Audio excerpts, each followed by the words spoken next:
Coba Anda keluarkan smartphone dari saku Anda sekarang juga. Coba deh perhatikan benda itu sebentar. Ya, pegang dan lihat layarnya. Anda mungkin beli alat itu seharga belasan juta rupiah ya. Dan Anda sadar penuh kalau Anda tuh sedang membeli sebuah superkomputer portable. Mesin yang kapasitasnya itu jutaan kali lebih kuat dari komputer yang bawa manusia ke bulan. Betul banget. Tapi jujur aja nih, dalam prakteknya, tiap kali layar itu nyala, Anda tuh sebenarnya lagi megang sebuah mesin slot. Kayak narik tuas lewat sapuan jari, terus berharap dapat jackpot berupa notifikasi, likes, atau ya suntikan dopamin instan dari media sosial gitu. Dan desain kayak gitu tuh sama sekali bukan ketidaksengajaan ya. Secara default, antarmuka perangkat kita itu dioptimalkan dengan sangat agresif untuk konsumsi. Algoritma di belakangnya dirancang sama ribuan insinyur brilian.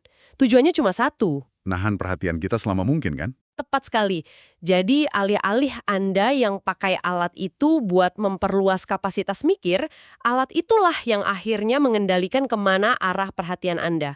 Otak biologis kita terus-terusan ditarik ke mode reaktif, cuma sekedar ngerespon stimulus demi stimulus aja. Bener banget. Dah, itulah alasan kita melakukan eksplorasi mendalam hari ini. Kita punya tumpikan sumber materi yang luar biasa nih. Mulai dari panduan arsitektur pengetahuan modern, kerangka kerja sistematis, kayak metode PARA dan CODE, perbandingan berbagai aplikasi produktivitas, sampai taktik otomatisasi spesifik di ekosistem Android. Sangat komprehensif? Iya. Misi dari eksplorasi kita ini adalah ngebongkar paradoks tersebut. Bagaimana sih kita membalikkan keadaan?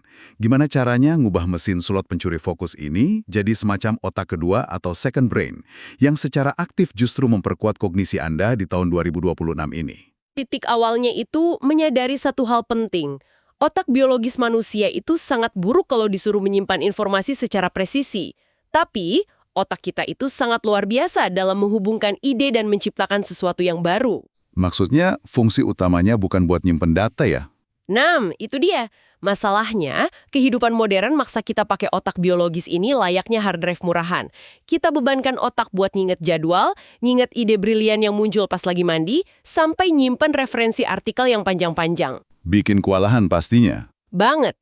Jadi, misi dari sistem otak kedua ini adalah membangun infrastruktur digital yang mengambil alih beban mengingat itu sepenuhnya, biar otak biologis Anda bisa kembali fokus pada fungsi tertingginya, yaitu penciptaan. Oke, mari kita bedah ini. Kalau kita mau berhenti memperlakukan ponsel sebagai mesin slot, kita harus mulai dari cara kita memasukkan koinnya. Dalam hal ini ya ide dan informasi kita tadi. Logis. Karena jujur aja, punya sistem secanggih apapun, nggak bakal ada gunanya kalau proses nyatet satu ide aja butuh waktu setengah menit. Disinilah sumber-sumber kita membahas dengan sangat spesifik soal aturan 2 detik. Ya, aturan 2 detik ini adalah metrik yang nggak bisa ditawar sama sekali. Logikanya begini, kalau Anda butuh lebih dari 2-5 detik untuk nyatet sebuah pemikiran, Anda tuh cenderung bakal ngurungin niat itu. Males duluan gitu ya? Benar, gesekan sekecil apapun, kayak harus buka kunci layar, nyari-nyari aplikasi catatan, nunggu loading, bikin folder baru, itu semua adalah musuh utama dari ide cemerlang Anda. Oh, wow. Jadi, pada tahap awal penangkapan atau capture ini, satu-satunya metrik kesuksesan Anda cuma kecepatan. Kualitas dan kerapian catatan itu sama sekali nggak penting di tahap ini. Saya tuh selalu ngebayangin ide yang tiba-tiba muncul itu kayak seekor kupu-kupu yang terbang cepet banget. Analogi yang bagus. Iya kan? Kalau jaring yang Anda bawa itu resletingnya macet, atau Anda harus ngerakit gagangnya dulu, ya kupu-kupunya pasti udah terbang jauh ke negara bagian lain. Jaring Anda harus selalu terbuka di tangan. Dan di Android, kita punya keunggulan luar biasa nih buat mangkas gesekan ini. Sumber kita ngebahas penggunaan aplikasi otomatisasi tingkat lanjut kayak Tasker atau Macrobroid. Betul, alat-alat otomatisasi itu memungkinkan kita memodifikasi fungsi dasar dari sistem operasi itu sendiri. Misalnya nih, Anda bisa program Macrodroid untuk bikin quick setting style. Oh, yang deretan ikon tombol kayak Wi-Fi atau Bluetooth di atas layar itu kan? Lagi, sebuah kotak teks kosong langsung melayang di layar Anda. Anda tinggal ketik idenya, tekan kirim, dan teks itu otomatis terlempar masuk ke dalam folder rahasia di sistem otak kedua Anda. Semuanya jalan di latar belakang. Praktis banget. Atau kalau Anda pengguna perangkat Samsung nih, Anda malah nggak perlu aplikasi tambahan. Ada fitur bawaan yang namanya Edge Panel. Anda tinggal nyapu ujung kanan layar, Terus widget kecil bakal muncul tepat di atas aplikasi apapun yang lagi Anda buka. Sangat mengurangi gesekan ya. Iya, tapi ini nih yang paling bikin saya takjub. Penggunaan Gemini Live untuk ide yang jauh lebih kompleks. Coba Anda bayangin lagi nyetir sendirian, terus tiba-tiba mikirin konsep utuh buat proyek bulan depan. Nggak mungkin ngetik dong sambil nyetir. Nah itu, Anda tinggal nyalain rekaman suara, ngelakuin perindamping, bicara terus tanpa jeda selama 5 menit, terus Anda kasih perintah ke AI-nya, ringkas transkrip kacau ini jadi sebuah catatan terstruktur dengan format Markdown dan simpan ke kotak masuk. Mekanisme kayak gitu sangat kuat, karena AI di sini bertindak sebagai penerjemah. Dia nerjemahin antara pikiran mentah Anda yang belum terstruktur dengan infrastruktur digital yang butuh struktur. Hasilnya langsung rapi. Ya, teks hasil ringkasan itu kemudian didorong langsung ke folder masuk. Siap untuk Anda proses nanti pas udah duduk tenang di depan meja kerja. Tunggu dulu. Saya harus nyala sebentar di sini. Karena secara praktis ini terdengar agak menakutkan buat saya. Menakutkan gimana? Kalau saya nerapin ini ya, nyatat tiap ide lewat suara pas nyetir, ngirim teks acak lewat tombol pintasan setiap 5 menit, besok paginya kotak masuk saya pasti bakal isinya 300 catatan setengah matang yang kacau balau. Bukannya ngeliat kotak masuk meledak kayak gitu, malah bikin makin stres dan panik ya. Yang sangat memesona di sini adalah cara kita mengubah pandangan terhadap kekacauan itu. Stres ngelihat kotak masuk penuh itu wajar.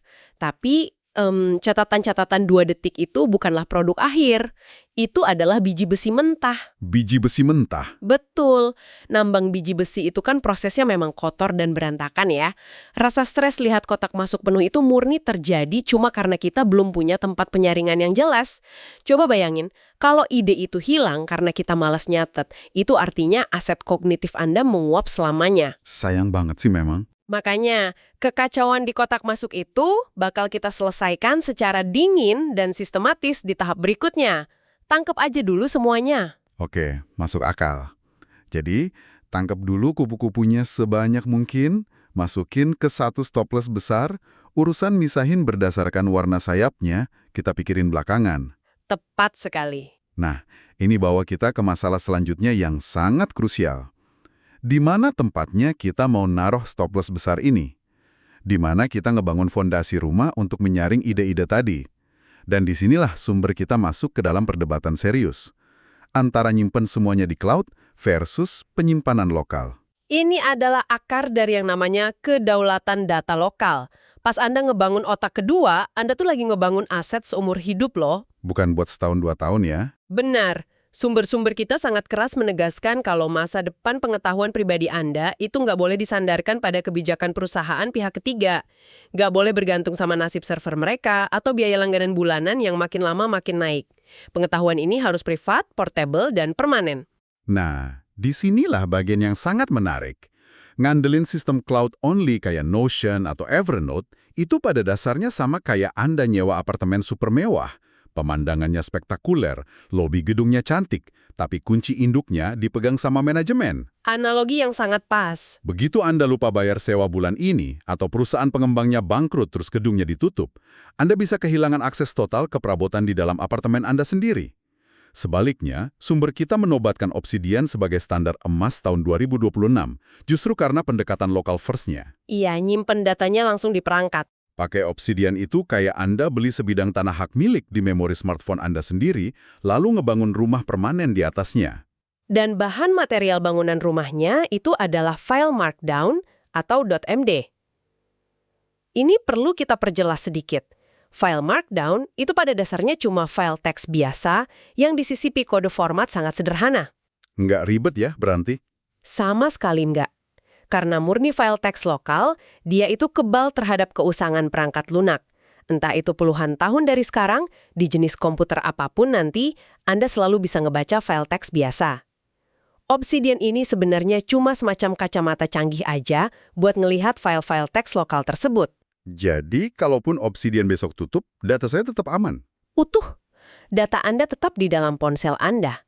Nggak terkunci dalam format berpemilik perusahaan manapun. Luar biasa. Selain soal kepemilikan, rumah Obsidian ini punya satu fitur arsitektur yang menurut saya jenius. Bidirectional linking, atau tautan dua arah, yang mengadopsi sistem Zettelkasten. Bagi Anda yang belum tahu nih, bayangin Zettelkasten tuh kayak laci kartu katalog di perpustakaan zaman dulu. Ya, yang saling merujuk satu sama lain. Betul. Daripada masukin catatan secara kaku ke folder-folder hierarkis yang mengisolasi ide, Anda menghubungkan catatan tersebut satu sama lain pakai tautan klik. Misalnya Anda bikin catatan tentang fokus berpikir, Anda bisa langsung tautkan itu ke catatan tentang kualitas tidur. Dampaknya tuh transformatif banget. Jaringan catatan yang saling terhubung ini bakal mulai meniru cara kerja sinapsis di dalam otak biologis Anda sendiri. Anda nggak lagi punya direktori folder yang mati. Tapi jadi organisme pengetahuan yang hidup ya? Betul. Di mana ide-ide lintas disiplin bisa saling bertabrakan dan ngehasilin wawasan baru yang nggak terduga. Oke, hak milik tanah udah aman, rumah udah berdiri, jaringan udah hidup di dalam smartphone Android saya. Tapi tunggu dulu, kalau semuanya serba lokal demi privasi, bukannya ini berarti ponsel saya jadi kayak pulau terpencil? Gimana maksudnya? Ya, pas saya duduk di depan laptop di kantor, gimana cara ini saya bisa buka dan ngetik di file yang sama, tanpa harus repot ngirim lewat email atau upload ke Google Drive dulu? Kan katanya lokal. Disinilah letak keindahan dari ekosistem sumber terbuka. Anda bisa menjembatani perangkat Anda pakai alat sinkronisasi tanpa server tengah, kayak SyncThing atau Folder Sync. Tanpa server tengah, berarti langsung. Ya, sederhananya aplikasi ini nyiptain semacam terowongan komunikasi langsung lewat internet antara ponsel Android Anda dan laptop Anda. Kalau Anda ngetik satu kata di ponsel, dalam hitungan detik, kata itu langsung muncul di laptop. Oh, wow. Nggak ada pihak ketiga, nggak ada server perusahaan raksasa yang bisa ngintip atau nyalin file Anda di tengah jalan. Data Anda sepenuhnya berada dalam kedaulatan Anda sendiri. Sangat elegan sistemnya. Baik, mari kita balik lagi ke masalah stopless yang isinya 300 kupu-kupu lagi. Tanah kan udah aman, tapi rumah kita sekarang penuh sesak sama catatan liar. Gimana cara kita nata perabotan di dalam rumah ini biar informasinya nggak cuma jadi tumpukan sampah digital yang baru? Harus bisa mendorong tindakan nyata ya. Betul, harus actionable. Di titik inilah metode PAERA diperkenalkan oleh sumber-sumber kita. Ya, metode PARA ini adalah arsitektur yang ngobatin rasa stres karena kotak masuk yang kepenuhan tadi. Kebanyakan orang kan ngatur folder berdasarkan topik ya. Dan ini tuh sangat rentan bikin informasi terkubur dan dilupakan. Karena terlalu banyak subtopik. Nah, metode PARA secara radikal mengatur informasi berdasarkan tingkat keberlakuannya untuk ngambil tindakan. Atau actionability. Ini singkatan dari 4 folder utama. Coba kita bedah satu-satu. Huruf P itu untuk 01 projects atau proyek. Ini adalah upaya-upaya aktif Anda saat ini yang punya tenggat waktu jelas. Misalnya kayak renovasi dapur atau laporan akhir tahun 2026. Terus huruf A yang pertama itu 02 areas atau area tanggung jawab. Ya, hal-hal yang berkelanjutan. Benar. Aspek kehidupan yang butuh standar tinggi tapi nggak ada garis finishnya. Kayak kesehatan jantung, keuangan keluarga, atau kinerja tim. Betul sekali. Terus huruf R itu adalah 03 resources atau sumber daya. Ini isinya topik minat, referensi, atau area riset yang mungkin bakal berguna suatu saat nanti, tapi nggak terkait langsung sama tenggat waktu apapun saat ini. Buat baca-bacaan gitu ya? Dan terakhir huruf A yang kedua adalah 04 archives atau arsip. Ini tuh semacam tempat pendinginan tak terbatas. Anda lempar semua proyek yang udah beres atau sumber daya yang udah nggak relevan ke sini, biar mereka nggak ngotori ruang kerja aktif Anda. Sumber kita sangat menekankan satu peringatan keras di sini nih. Yang menurut saya ini titik kegagalan banyak orang. Anda tuh nggak boleh mencampur adukan antara proyek dengan resource. Itu fatal kalau dicampur. Coba deh, Anda bayangin sebuah dapur restoran yang lagi sibuk banget. Folder projects Anda itu ibarat wajan panas yang lagi mendesis di atas kompor detik ini juga. Butuh perhatian penuh Anda. Sedangkan folder resources itu ibarat deretan stoples bumbu yang tersusun rapi di rak belakang. Bumbu penting, tapi... Ya, bumbu itu penting. Tapi kalau Anda numpahin seluruh isi rak bumbu ke dalam wajan yang lagi dimasak, masakan Anda bakal hancur lebur, Bunda. Benar banget. Dan kalau Anda terus-terusan menjejalkan riset pasif ke dalam folder kerja yang lagi aktif, Anda bakal ngalamin yang namanya kelumpuhan analisis. Anda ngerasa kayak sibuk banget baca-baca, padahal sebenarnya Anda tuh cuma lagi nunda-nunda pekerjaan. Bikin ilusi produktivitas ya. Iya. Dan ngomong-ngomong soal rak bumbu atau resources ini tuh tempat yang paling sempurna buat semua eksplorasi intelektual Anda. Anda bisa bikin folder riset tentang apa aja di situ. Bisa tentang prinsip desain antarmuka atau filosofi kuno kayak stoikisme. Atau topik-topik berat lainnya. Betul, bahkan topik tren ekonomi politik yang lagi hangat kayak Prabowonomics atau kebijakan ketahanan pangan di Timur Tengah. Semuanya masuk ke rak bumbu ini. Dan tentu aja ya, kita pakai istilah kayak kebijakan publik atau Prabonomics di sini tuh murni cuma sebagai contoh penerapan sistem pengkategorian riset yang ekstrim. Sama sekali bukan buat ngebahas pandangan politiknya ya. Jelas, ini murni soal arsitektur datanya. Ya, poin yang pengen kita tangkep itu, sistem para dirancang sekuat mungkin biar dia bisa menampung dan mengisolasi subjek riset seberat dan sekompleks apapun di rak bumbu tadi. Tanpa sedikit pun ngebiarin hal itu tumpah dan ganggu fokus harian Anda di wajan pekerjaan utama. Nah, jika kita hubungkan ini dengan gambaran besarnya, pemisahan ruang yang tegas inilah yang memungkinkan Anda mengeksekusi strategi yang sangat kuat. Di dunia produktivitas ini disebut sebagai strategi lead domino atau domino utama. Wah, ini taktik spesifik di Android yang menurut saya jenius banget sih. Gimana tuh prakteknya? Bayangin aja, Anda bikin sebuah widget raksasa, ukurannya 4x2 yang makan separuh layar utama ponsel Anda, terus Anda nyetel widget itu supaya hanya nampilin isi teks dari satu catatan tunggal aja. Catatan yang Anda tandai sebagai proyek nomor 1 di folder projects. Cuma itu yang tampil. Coba deh Anda pikirin dampak psikologis visualnya. Setiap kali Anda buka kunci ponsel Anda hari itu, yang mungkin bisa 80-100 kali secara refleks ya, Sering banget kan? hal pertama yang nyambar penglihatan Anda tuh bukan deretan ikon media sosial yang teriak-teriak minta diklik. Hal pertama yang Anda lihat adalah kalimat besar tentang prioritas utama Anda hari ini. Secara harfiah, sistem ini tuh narik kerah baju Anda dan ngingetin, hey, ini loh hal yang paling penting saat ini. Wow, jadi dia mengkalibrasi ulang fokus kita sebelum kita sempat teralihkan. Wajan dan rak bumbu udah terpisah dengan sempurna nih. Tapi, mari kita pandang jauh ke depan sedikit. Setelah 5 atau 10 tahun pakai sistem ini, Obsidian Anda kan bakal berisi belasan ribu catatan. Pasti sangat besar ya tumpukannya. Masalah baru bakal muncul. Metode pencarian lama itu ibarat main tebak kata yang bikin frustrasi. Anda harus nebak kata persis apa yang Anda pakai 5 tahun lalu. Kayak, dulu saya nulisnya konsentrasi, fokus, atau atensi ya. Disinilah integrasi AI mengubah segalanya secara radikal. Tepat. Kita udah nggak lagi sekedar mencari catatan. Kita mulai menginterogasi infrastruktur pengetahuan kita sendiri. Evolusi terbesarnya itu ada di teknologi RAG atau Retrieval Augmented Generation. Ini nyiptain apa yang kita sebut sebagai kecerdasan buatan berbasis fakta yang terkurung. Bentar, terkurung gimana maksudnya? Gini, bayangin aplikasi kayak Notebook LM dari Google. Biasanya kan kalau Anda nanya ke AI publik, dia bakal nyari jawaban ke seluruh penjuru internet ya. Dan kadang suka naran bebas alias halusinasi. Dan merintahin AI-nya, kamu hanya boleh baca file dari folder ini aja. Jangan pernah pakai pengetahuan dari luar.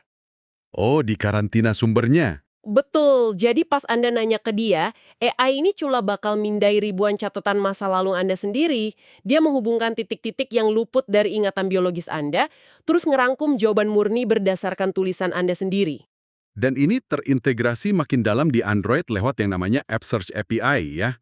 Sederhananya, ini tuh semacam jalur khusus di dalam sistem Android yang memungkinkan pencarian semantik lokal. Dia nyari makna atau konsep, bukan sekedar nyocokin deretan huruf. Pencarian berbasis konteks? Ya.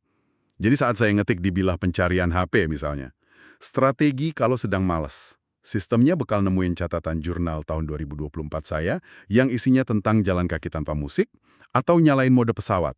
Meskipun kata males itu nggak pernah sekalipun saya tulis di catatan itu. Luar biasa kan? Banget. Kalau AI udah secerdas ini dalam ngebongkar arsip kita, bukannya peran kita sebagai manusia berubah drastis ya. Kita kan bukan lagi sekedar pemulung informasi yang ngumpulin barang bekas digital kan?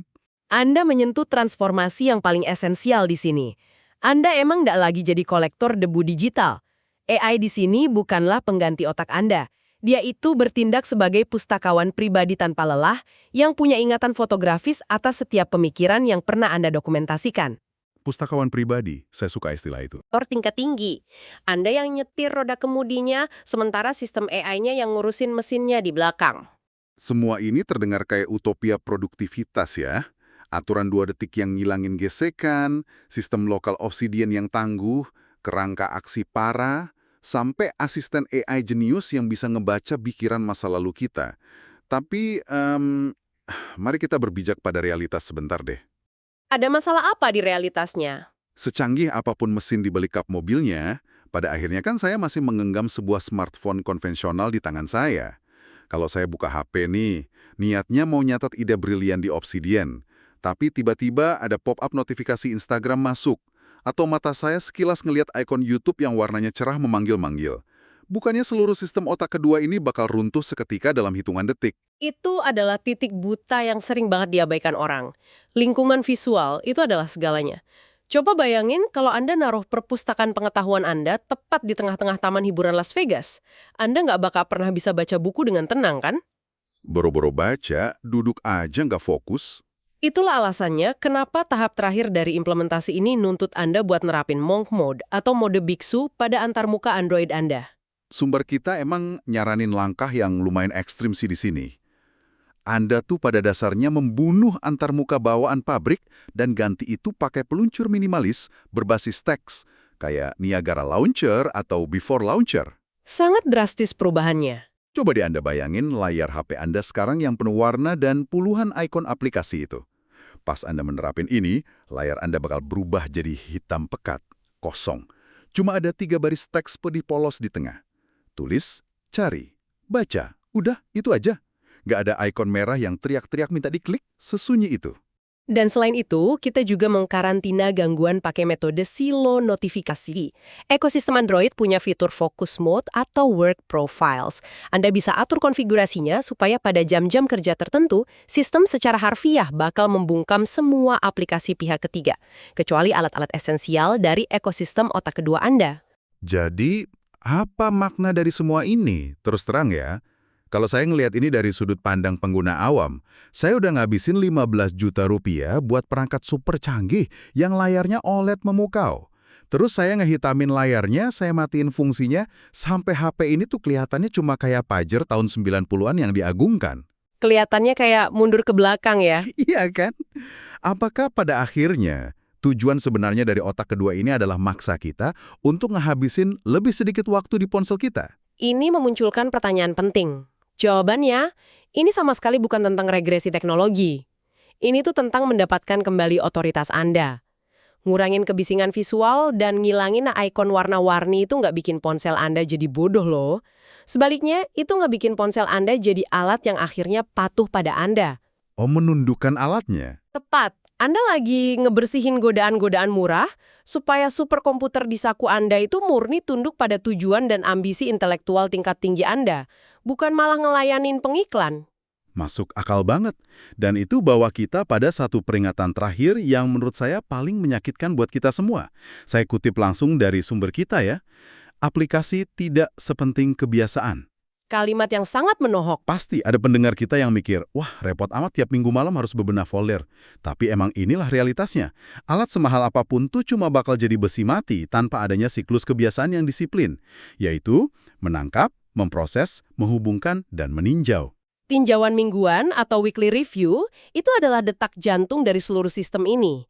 Sekali seminggu, Anda memang harus duduk secara sadar, buka kotak masuk yang penuh catatan 2 detik kacau tadi, Anda lihat tiap catatan, lalu Anda putuskan. Disortir satu-satu ya. Betul. Apakah ini bagian dari proyek aktif? Apakah ini cuma pantas masuk rak bumbu sumber daya? Atau ini murni sampah digital yang harus dihapus secara kejam? Tanpa sanitasi rutin kayak gini, otak kedua Anda tuh perlahan bakal ngalamin pembusukan data. Mulai tumbuh lumut digital, dan akhirnya Anda nggak pernah percaya lagi sama sistem itu. Ya, kepercayaan pada sistem Anda sendiri itu adalah fondasi utamanya. Begitu Anda berhenti merawatnya, beban kognitif yang tadi udah dipindah bakal diam-diam merayap balik masuk ke dalam otak biologis Anda. Luar biasa. Coba kita lihat kembali seberapa jauh kita udah berjalan hari ini. Kita mulai sesi ini dengan meratapi kenyataan bahwa kita semua ini bawa mesin slot pencuri perhatian kemana-mana. Perjalanan yang panjang. Tapi dengan ngeretas proses masuknya informasi pakai aturan 2 detik, terus ngamanin data kita secara privat di brankas Obsidian lokal, ngatur kekacauan paket kerangka PRA, ngelepasin kekuatan pencarian AI, sampai ngedisiplinin layar kita pakai peluncur teks minimalis, kita tuh sebenarnya nggak sekedar lagi ngerapihin aplikasi loh. Kita ini lagi ngelakuin sebuah pemberontakan kognitif. Sebuah pemberontakan yang terstruktur dengan sangat baik. Ketika Anda berhasil mendelegasikan tugas kasar dan melelahkan, yaitu mengingat data, kepada infrastruktur digital yang solid ini, Anda tuh ngasih kebebasan yang belum pernah terjadi sebelumnya kepada otak biologis Anda. Bebas dari beban. Ya, otak Anda akhirnya bisa keluar dari sekedar mode bertahan hidup dan reaktif untuk akhirnya memimpin hidup Anda secara proaktif. Nah, jadi kembali ke ponsel yang ada di tangan Anda saat ini. Mulai besok, Anda tuh punya pilihan yang sangat jelas.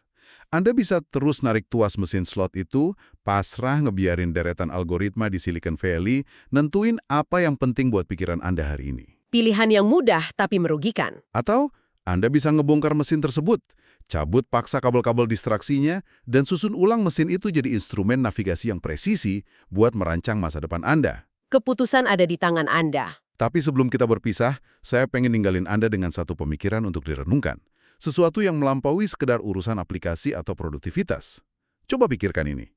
Jika di masa depan, otak kedua eksternal kita ini pada akhirnya tumbuh menjadi sangat sempurna. Sangat mungkin terjadi. Jika mesin secara tanpa celah bisa menangani semua ingatan kita, pengorganisasian kita, dan sintesis data mentah kita, lalu lompatan kreatif baru seperti apa yang bakal mampu dilakuin sama otak biologis kita yang tiba-tiba punya ruang kosong seluas ini? Di era di mana setiap byte informasi terkelola dengan sempurna oleh algoritma, mungkinkah bahwa intuisi murni manusia, sesuatu yang tidak logis, liar, dan penuh imajinasi, itu akan menjadi satu-satunya aset yang paling berharga dan tak tergantikan di dunia? Tanyakan pada diri Anda sendiri. Apakah layar yang menyala di hadapan Anda saat ini adalah bata pertama untuk membangun masa depan itu, atau sekedar kandang transparan bagi perhatian Anda hari ini? Silakan direnungkan.